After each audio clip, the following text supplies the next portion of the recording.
As our next step, we are going to look at linear combinations of random variables. So in other words, we have several random variables, and we're going to look at distributions, means, covariances, and so forth of those linear combinations. This is a step also towards general multivariate distributions. It's also a step towards proving the properties of the t-distribution, which we quickly introduced earlier. Now, basically, what we mean then is we start with just two random variables. So we're looking at the bivariate case rather than many more dimensions.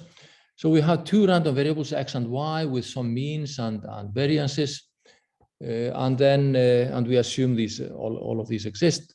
Then the covariance is a measure of how these behave together. And it's simply defined as the expected value of the product, x minus mu x times y minus mu y. And if the bivariate distribution of these two is such that they tend to go together, so in other words, there's a high probability of either both x and y having high values or both x and y having low values together, then this will tend to be positive, or will be positive. And similarly, if there's a high probability that they both are negative that they have opposite signs, when x is bigger than its mean, then y is lower than its mean, and vice versa, then the probabilities sort of make them go in opposite directions. And if we now think about the sort of PDF, the density function in two dimensions, then somewhere or other we have the mean of the y and the mean of the x on the other axis. Then if they have a positive covariance, then the density will tend to have, the bivariate density will tend to look like a mountain with contour lines like this that have sort of a positive tendency. They have a tendency to go together in this direction. Similarly, if they have a negative covariance, then the contour lines will look something like this. And if they're independent, then the value of one doesn't say anything about the value of the other. And so basically, you expect something like this. And it turns out that if they're independent, then the covariance is 0. But this is an if and then, it's not if and only if. So random variables can have 0 covariance without being independent. Now, so we have several theorems on this topic, and this is one.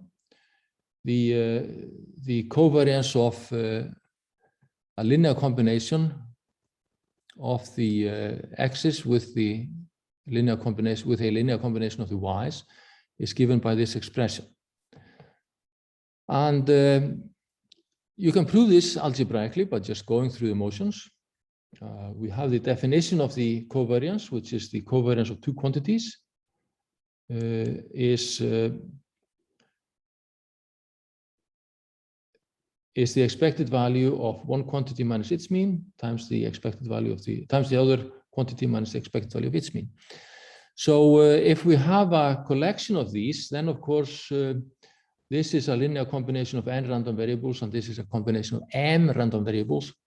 So so we left with some monstrosity, but to actually find this covariance, you just take these sums. This is a sum over I, and this is a sum over j, and then you take the expected value here inside the sum, take the a outside the expected value because this is a linear operator. Do the same with the y's.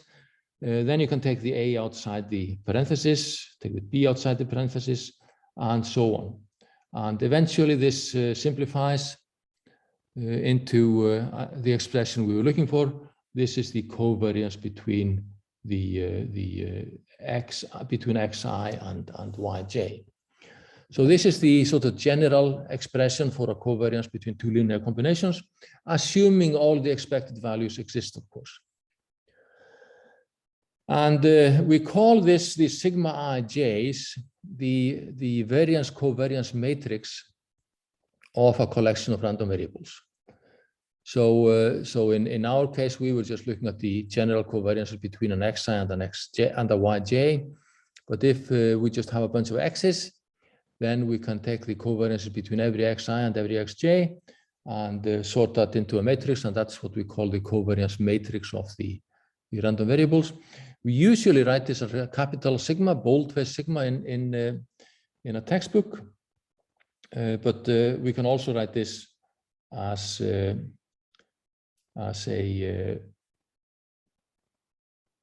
when we use just a regular pen and paper, it's usually written as a strike-through capital sigma. This then is the matrix with these elements I and j for a given x vector. If we had x's and y's, we'd have to put them all together and get a bigger matrix, if you like. Now, there are several corollaries to this, and these refer to different ways of looking at the linear combinations in matrix notation or vector notation and so forth. Now, this one here is quite useful if we have a vector random variable. So we have a collection of random variables which have some multivariate distribution. Then they have an expected value, and they have a covariance matrix, which we sometimes write sigma, sometimes covariance, sometimes variance. Then we can write the expected value of a linear combination in vector notation, or matrix notation rather, since we're treating the vector A as a matrix, we're transposing it. And correspondingly, we have the variance of the linear combination A prime X as just A prime sigma A. So notice how this works. The covariance between two linear combinations correspondingly can also be expressed in terms of the variance covariance matrix and so forth.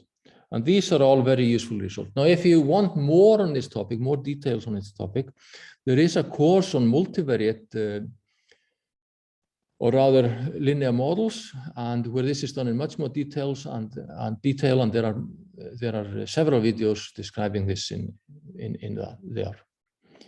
So I think I'll leave that as the end of this short summary, and then in the next video we're going to go to linear combinations of Gaussian random variables, and we're going to derive the multivariate normal distribution.